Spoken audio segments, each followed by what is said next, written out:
جو سزا یافتہ ہو عدالتوں سے وہ ضمانتوں پر ہو، اور وہ اس کے جو ٹیلی ویژن پر جو خطابات ہیں آپ کو وہ کہیں پر نظر نہیں آئیں گے۔ اب صورتحال یہ ہے کہ کل کا دن جو ہے وہ بڑی امید کا حامل ہے۔ کل کا دن یہ فیصلہ کرے گا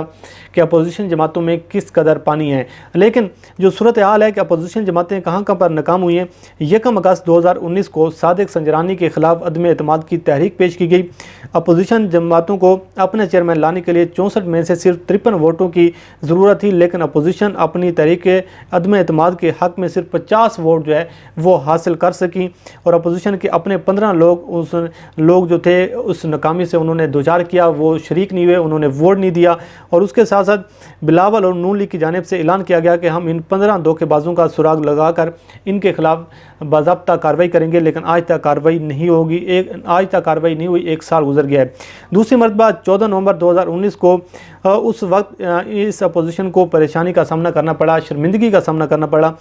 جب مولانا فضل الرحمان نے دھرنا دیا، لیکن ان اپوزیشن جماعتوں نے اس کا ساتھ نہیں دیا اور مولانا فضل الرحمان کو خالی ہاتھ لوٹنا پڑا۔ اور اس کے ساتھ ساتھ جو تیسری مرتبہ ان اپوزیشن جماعتوں کو ناکامی کا سامنا کرنا پڑا ہے پارلیمنٹ میں، جب حکومت نے بجٹ پارلیمنٹ سے منظور کروا لیا، اور ان کی جانب سے یہ دعویٰ کیا جا رہا تھا اپوزیشن کی جانب سے کہ ہمارے پاس نمبر گیم جو ہے وہ پوری ہے، اور ہم یہ جو ملک دشمن بجٹ ہے، جو عوام دشمن بجٹ ہے، ہم اس کو پاس نہیں ہونے دیں گے۔ لیکن اس تمام تر دعووں کے باوجود بھی حکومت نے آسانی کے ساتھ جو بجٹ ہے وہ پاس کروا لیا۔ چوتھی مرتبہ اس اپوزیشن جماعتوں کو سامنا کرنا پڑا جب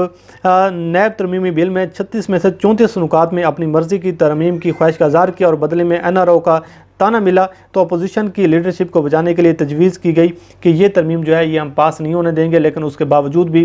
حکومت نے وہ جو ترمیم تھی وہ آسانی کے ساتھ پاس کروا لی۔ جو 5ویں مرتبہ شکست کا سامنا کرنا پڑا 16 ستمبر 2020 کو، جب اپوزیشن کے پورا زور لگانے کے باوجود بھی حکومت نے اپنا مشترکہ پارلیمنٹ کا اجلاس بلا کر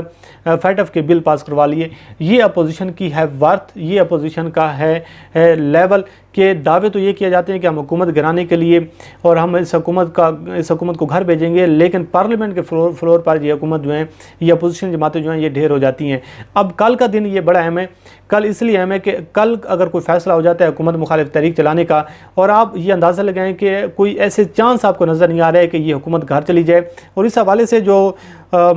سراج الحق ہیں انہوں نے ایک بڑا بیان دیا ہے اپوزیشن جماعتوں سے قبل، اور ایک ایسا بیان ہے جو ایک بڑا زبردست قسم کا انہوں نے بیان دیا۔ انہوں نے کہا ہے کہ وہ APC کا حصہ تب بھی نہ بنتے اور انہیں دعوت نامہ بھی نہیں ملا، وہ APC میں جا نہیں رہے، اور اس کا مطلب یہ ہے کہ جو جماعت اسلامی ہیں وہ APC میں شرکت نہیں کر رہی۔ اور سراج الحق نے کہا ہے کہ ہم اگر دعوت نامہ ہمیں ملتا بھی تو ہم APC میں شرکت نہ کرتے۔ اس کی وجہ یہ ہے کہ اپوزیشن جماعتوں کا جو ایجنڈا ہے وہ واضح نہیں ہے کہ ہم نے کرنا کیا ہے، اور یہ واضح طور پر کلیئر بتا نہیں رہے کہ جو آل پارٹیز کانفرنس بلائی گئی ہے یہ کس کھاتے میں بلائی گئی ہے، اور کوئی واضح ایجنڈا نہیں ہے۔ اگر واضح ایجنڈا ہوتا، ہمیں کوئی پتہ ہوتا کہ یہ کر کے آ رہے ہیں تو پھر ہم شرکت کرتے، اس لیے ہم شرکت نہیں کر رہے۔ اس کا مطلب یہ ہوا کہ اپوزیشن جماعتوں میں جو اختلافات ہیں وہ ابھی بھی قائم ہیں، اپوزیشن جماعتیں جو ہیں وہ ابھی بھی ایک پیج پر نہیں ہیں، لیکن یہ جو کرپشن بچاؤ مہم ہے، حکومت پر دباؤ ڈالنے کی کوشش کی جا رہی ہے، حکومت کو ایک بلیک میل کرنے کی کوشش کی جا رہی ہے، اور ایک ایسے موقع پر کہ جب پاکستان میں فرقہ واریت کی لہر ایک دوڑ چکی ہے، پاکستان کو مختلف مقامات پر اور پاکستان کو مختلف سطح پر مشکلات کا سامنا ہے، تو ایسے موقع پر جو اپوزیشن جماعتیں اگر حکومت مخالف تحریک چلاتی ہیں تو کیا یہ وقت ہے کہ اور آپ کو ایسا محسوس ہوتا ہے کہ کوئی ایسے اثرات ہیں کہ عمران خان صاحب گھر چلے جائیں گے؟ ادھر سے مسلم لیگ نون اور پیپلز پارٹی میں سے بھی یہ اختلاف چل رہا ہے کہ ایک جماعت کہتی ہے کہ عمران خان کو گھر بھیجنا چاہیے، دوسری جماعت کہتی ہے کہ نئے انتخابات کا مطالبہ کرنا چاہیے۔ تو کل کا دن جو ہے یہ فیصلہ کرے گا کہ جو صورتحال ہے وہ کیا ہوتی ہے، لیکن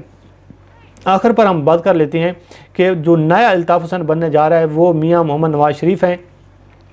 جو لندن میں بیٹھ کر اب یہی کہا جا رہا ہے کہ وہ پاکستان واپس نہیں آئیں گے، لیکن لندن سے بیٹھ کر ویڈیو کانفرنس کے ذریعے پاکستان کی سیاست میں جو اپنی مسلم لیگ نون کو چلانے کی کوشش کریں گے، اور مسلم لیگ نون کے حوالے سے جو خطابات ہیں اب آپ کو اسی طریقے سے ملیں گے جس طریقے سے الطاف حسین لندن میں بیٹھ کر وہ خطابات کرتا تھا، اور آج نواز شریف بھی جو ہے وہ لندن سے بیٹھ کر جو ہے APC میں شرکت کریں گے، اور اس حوالے سے بھی کچھ کہا جا رہا ہے کہ وہ خطابات بھی کریں گے۔ اب مسلم لیگ نون جو ہے وہ ایک نیا الطاف حسین پیدا کرنے جا رہی ہے، اور آپ دیکھیں الطاف حسین کی صورتحال اور میاں محمد نواز شریف کی صورتحال تو آپ کو یکسانیت جو ہے وہ اس میں نظر آئے گی۔ اور مریم نواز کی جانب سے یہ ٹویٹ بھی کیا گیا ہے کہ میاں محمد نواز شریف کے جو خطاب کو سوشل میڈیا پر یوٹیوب چینل پر دکھایا جائے گا، اگر حکومت جو ہے وہ اس کو ٹیلی ویژن پر ٹیلی کاسٹ نہیں کرتی تو اس کو سوشل میڈیا پر دکھایا جائے گا۔ کل کا دن